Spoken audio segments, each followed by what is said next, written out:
என்னோட ரொம்ப ஃபேவரட்டான லஞ்ச் பாக்ஸ் ரெசிபி தக்காளி பிரியாணி, டொமேட்டோ பிரியாணி ரொம்ப டேஸ்ட்டாக இருக்கும். அடிக்கடி இதை தான் நான் லஞ்ச் பாக்ஸாக எடுத்துகிட்டு போயிருக்கேன். என் குழந்தைங்களுக்கும் செஞ்சு கொடுத்துருக்கேன். ரொம்ப சிம்பிள் அண்ட் ஈஸி மெத்தடில் பிரியாணியோட டேஸ்ட்டில் எப்படி செய்கிறதுன்னு பார்க்கலாம்.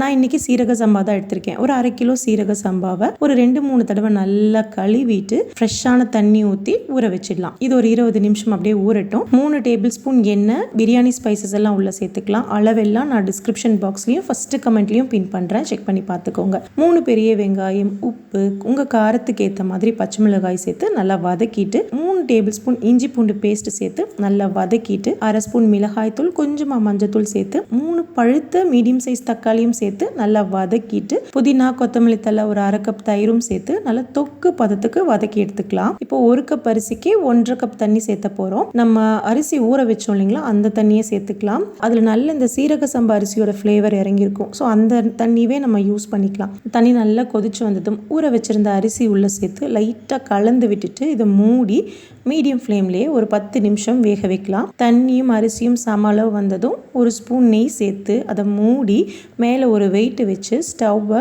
மீடியம் ஃப்ளேமில் வச்சுக்கோங்க. இப்போ உருளியில் செய்கிறனால நான் அப்படியே தம் வச்சுருக்கேன். நார்மல் பேனில் செஞ்சிங்கன்னா கீழே ஒரு பழைய இரும்பு தவா வச்சு தம் வச்சுக்கோங்க.